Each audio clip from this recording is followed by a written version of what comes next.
The Maui, Hawaii fire. It's an urgent and heart-wrenching update from the paradise island of Maui, Hawaii. A devastating wildfire has shattered the beauty and peace of this tropical haven. Did you know? The fire is recorded as the deadliest disaster in Hawaii's history, with at least 89 lives lost, including a disabled veteran, and about 1,000 people missing. Everything there looks miserable. Entire towns like Lahaina have been burnt, leaving behind scenes that look like a bomb went off. While families desperately search for their loved ones, questions arise about the efficacy of Hawaii's famed emergency warning system. What caused the devastating Maui fires? Are you curious about the events, stories, and aftermath of the Maui wildfires? Let's delve into this tragic situation together. On Friday, wildfires ravaging Maui and the Big Islands in Hawaii led to dozens of deaths, smoking ruins, and forced thousands of tourists and residents to flee. It all started on Tuesday night when the National Weather Service issued warnings for the Hawaiian Islands for high winds and dry weather. Can you imagine? Winds howling, the air dry, the land just waiting to ignite. It's almost like nature was setting the stage for this calamity. But here is a fact that might shock you. Nearly 85% of U.S. wildfires are caused by humans. That's right, something as simple as a discarded cigarette and unattended campfires could lead to a disaster. In Hawaii, where you would think volcanoes might play a part, less than 1% of fires are due to natural causes. And then there's climate change. Record heat, intense wildfires in Europe, Canada. Our world is on fire. How much of this can be traced back to our actions? Scientists claim that strong winds and dry conditions fuel these fires. This got more complicated by the island's geography. The governor described it as Hawaii's worst natural disaster. Now the point to ponder is, what's driving these Hawaii wildfires? Hurricane Dora's winds and a low-pressure system near Japan contributed to the fast-spreading fire, fanning flames across the U.S. But wait, there's more. In addition to Dora, a low-pressure system near Japan drives those relentless winds. The role of land in this situation is more concerning. Dry vegetation, including the spread of flammable non-native grasses like guinea grass, fueled the fire. Such grasses comprise 26% of Hawaii, according to Pickett. That's over a quarter of the land primed and ready to ignite. The fires in Hawaii have led to significant damage, especially in Lahaina. As of Thursday evening, the Lahaina fire was 80% contained, while the Pulehu fire burning to the east was 70% contained. There's no containment estimate for the upcountry fire in the mountainous center of the eastern part of Maui. In addition to Maui, parts of the Big Island have also been affected. According to official reports, 271 structures have been destroyed or damaged in the fires. The wildfires on the island of Maui are the deadliest in the United States in more than a century. Here's the update.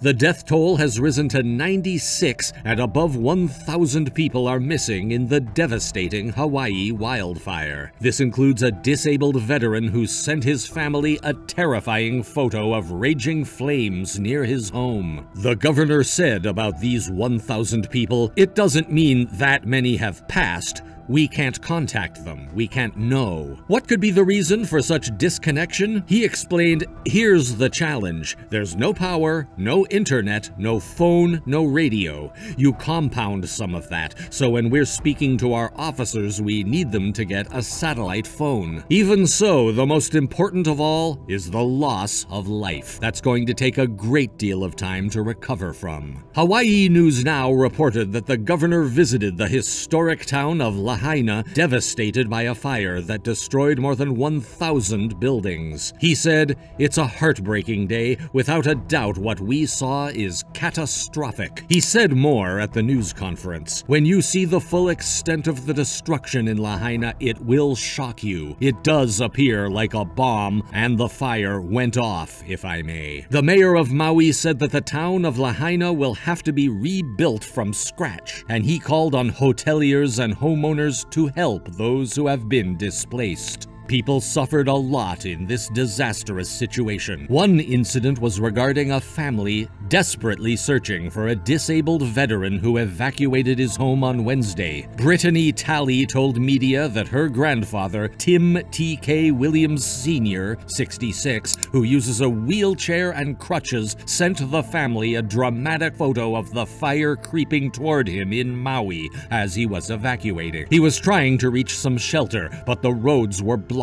His family was worried as he was deprived of running or moving quickly in this situation. By Sunday, the death toll had reached 96, making the fire among the worst natural disasters in Hawaii's history. A similar blaze in northeast Minnesota in 1918 killed hundreds of people, but it's even bigger this time. Do you know? The fire in Lahaina has damaged more than 2,200 structures and burned 2,170 acres, according to the Pacific Disaster Center, a research center managed by the University of Hawaii. The loss of precious lives is another sorrow. Hit the bell button to get notified about the latest updates regarding these disasters. What is the situation there right now? What will be the future of Maui, Hawaii? Keep watching, as we are going to reveal it. Recent weeks have worsened drought conditions, which likely played a part in the fire. U.S. Drought Monitor reported that almost 16% of Maui County was under severe drought by Tuesday. The fires raged most fiercely among Maui's western coast, typically drier and getting less rainfall. The once royal capital, Lahaina, faced terrible devastation. Some of its residents even had to escape into the ocean to get away from the heat and flames. People who made it through described running from a rapidly advancing total inferno. It's a cold reminder of how quickly nature's fury can strike. According to a recent preliminary estimate from Core Logic, the disaster has caused more than $1.3